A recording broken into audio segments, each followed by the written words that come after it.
안녕하세요. 서울한방병원 김민성 원장입니다. 오늘은 많은 분들이 불편해하시는 수면장애에 대해서 말씀드리려고 합니다. 보통 수면장애 하면 잠이 잘 안 온다, 잠을 잘 못 잔다 정도로 생각하시는데 조금 더 세분화해서 살펴보면 4가지 정도로 구분해 볼 수 있겠습니다. 먼저 첫 번째는 입면장애입니다. 시간을 정해놓고 잠에 들기 위해서 누웠지만 쉽게 잠에 들지 못하고 1시간 또는 2시간 정도 뜬 눈으로 밤을 새는 형태입니다. 이게 가장 흔한 형태이겠죠. 두 번째는 천면이라고 해서요. 잠에 잘 들지 못하는 것은 아니나 주변에서 조그만 소리가 나도 깨고 주변에서 무슨 소리가 조금씩 들리면 그대로 깨서 자도 잔 것 같지 않다라고 말씀하시는 그런 형태고요. 세 번째는 숙면장애입니다. 입면장애가 있거나 천면도 아니고 수면 시간도 비교적 충분함에도 불구하고 아침에 일어났을 때 제대로 피로를 다 풀지 못하고 잠을 자는 시간은 비교적 일정하나 원기를 회복하지 못하는 그런 상태를 말합니다. 네 번째는 조기각성인데요. 새벽에 깨서 더 이상 잠을 이루지 못하고 아침을 맞는 형태입니다. 이 경우는 수면 시간으로 따져봤을 때 4시간을 넘지 못하는 그런 모습을 보입니다. 그렇다면 이런 불면증의 원인은 무엇이 있을까요? 첫 번째는 심리적인 문제가 큽니다. 정신적인 스트레스, 우울감 등을 가지고 계신 분들 같은 경우에 불면증을 호소하시는 경우가 많으시고요. 그 외에 신체 질환, 특히 이제 근골격계 동통이 있으신 분들 같은 경우에는 그 아픈 통증 때문에 잠을 잘 자지 못하고 뜬 눈으로 밤을 샌다 이렇게 볼 수 있습니다. 이외에도 약물, 대표적인 것들이 코카인이나 니코틴, 알코올 같은 경우에도 수면을 방해한다고 알려져 있습니다. 특히 카페인 같은 경우는 여러분들께서 커피만 카페인의 한 종류라고 생각하실 수 있는데 사실 우리가 먹는 음료수들 중에는 콜라나 에너지 드링크 같은 경우에도 카페인이 같이 들어있는 경우가 있기 때문에 그런 부분도 조심을 하셔야 된다라고 볼 수 있겠습니다. 그리고 또 세 번째, 불규칙한 생활도 있습니다.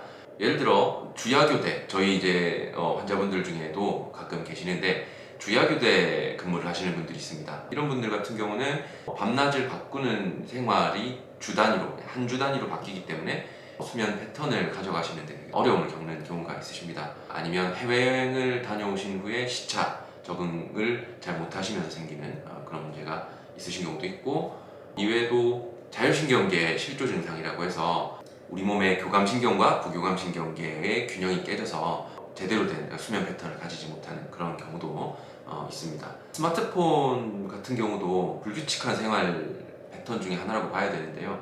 요즘에 우리 모든 분들께서 스마트폰을 많이 사용을 하고 계시고 하루 종일 손에서 놓지 않고 계시는 경우가 많죠. 근데 이 스마트폰 같은 경우가 눈에 안 좋은 영향을 미치면서 눈으로 하여금 아직 잠을 잘 때가 아니다 라는 인식을 하게끔 만들어서 잠으로 드는데 방해를 주는 그런 생활 패턴을 흐트리는 그런 것들도 있는 거라고 생각할 수 있겠습니다. 우리가 불면증을 개선하기 위해서 노력해야 될 부분은 무엇이 있을까요? 먼저 여기서 말하는 불면증, 제가 개인으로 말씀드렸던 동통질환으로 인한 불면, 쉽게 말해서 아파서 잠을 못 자는 경우, 당연히 그 통증의 원인이 되는 증상을 먼저 치료하시는 게 우선입니다. 예를 들어 경추 디스크가 있으셔서 디스크 탈출 증상 때문에 통증이 있으시다 한다면 그 증상을 먼저 개선시켜야겠죠. 그렇게 한 이후에도 잠을 못 잔다, 그렇다 한다면 이제 여러 가지 불면증 치료가 들어가야 된다고 생각합니다. 아무런 통증이나 불편함이 없음에도 불구하고 그냥 잠을 잘 못 자거나 쉽게 깨거나 자고 일어나도 피곤한 경우에 우리가 해볼 수 있는 생활 습관의 개선 방법을 알려드리도록 하겠습니다. 정상적인 우리의 몸은 하루 중에 일정한 리듬에 따라서 생활해 나가는데 이 리듬이 깨진 상태를 회복하는 방법입니다. 첫 번째, 매일 같은 시간에 일어날 것. 회사에 출근을 하시는 경우나 학교에 등교를 하셔야 하는 분들이야 어쩔 수 없이 일어나셔야겠지만, 그렇지 않은 분들이나 주말에는 한숨 늘어지게 자고 일어나야지 하시는 분들이 있고, 그렇게 해야 한 주의 피로가 싹 풀리는 것 같다라고 생각하시는 분들이 있으실 겁니다.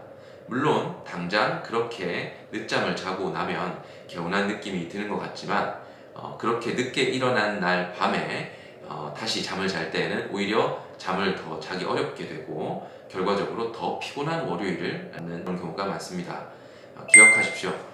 잠은 하루에 몰아서 자는 것보다 일주일에 나눠서 규칙적으로 자는 것이 장기적으로는 더 피로 회복에 도움이 됩니다. 두 번째, 카페인이나 니코틴, 알코올 등의 중추신경계를 자극하는 약물을 끊어주세요. 많은 분들이 아까 말씀드렸던 것처럼 카페인에 대해서는 많이 아시고 조심하시는 경향이 있으시지만 알코올이나 니코틴에도 수면에 영향을 끼치는 기능이 있다는 것을 모르는 분들이 많으신 것 같습니다. 당장 잠이 안 와서 술을 마시게 되면 그 술 기운에 취해서 잠을 잘 드는 것 같지만 오히려 그 수면 시간 동안 우리의 몸은 알코올을 분해하기 위해서 위가 일을 하느라 온전히 쉬지 못하는 경우가 있습니다. 비슷한 맥락으로 나는 배가 고프면 잠이 잘 안 와서 야식을 든든히 먹고 배가 불러야 잠을 잘 잔다 라고 말씀하시는 분들도 있으신데 이 역시 수면의 질을 떨어뜨리고 소화기관에 부담을 줄이는 일이니 피하셔야 합니다. 세 번째, 낮 시간에 최소 1시간 이상 햇볕을 쬐면서 적절한 유산소 운동을 해주세요. 요즘 현대인 중에는 대부분의 시간을 실내에서 보내면서 신체 활동이 떨어진 상태로 생활하시는 분들이 많습니다. 그런데 우리 몸은 하루 중 일정 시간 이상을 햇볕을 쬐고 몸을 움직이는 시간 동안에 세로토닌, 멜라토닌, 수면과 관련된 호르몬의 분비를 준비합니다. 또한 적절한 유산소 운동은 불안감, 우울감 등을 낮춰주는 효과도 있어서 저는 진료실에서 불면 증상을 호소하시는 분들에게 꼭 추천하는 부분 중에 하나입니다. 네 번째, 저녁에 자극적인 행동을 피해주세요. 요즘 자기 전에 누워서 스마트폰 보시는 분들 많으시죠? 지금 보고 계시는 유튜브를 비롯해 여러 SNS나 게임 등이 핸드폰으로 할 수 있는 것들이 너무 많은 시대입니다. 그러나 자기 전까지 텔레비전을 보거나 컴퓨터, 스마트폰 등 모니터에서 나오는 블루라이트라고 하죠. 청색광을 우리 눈이 계속 보다 보면 우리 몸은 아직 지금은 잘 시간이 아니다 라고 인식을 하게 되고 이게 수면에 방해를 일으킵니다. 목표하는 수면 시간 최소 2시간 전부터는 주변의 조명을 조금 어둡게 한다던가 최소한 스마트폰이라도 손에서 내려놓고 가족과의 대화나 독서, 화면을 볼 필요가 없는 라디오 정치라든가 이런 것들을 하면서 수면을 준비하면 훨씬 편안하게 잠에 들 수 있을 것 같습니다.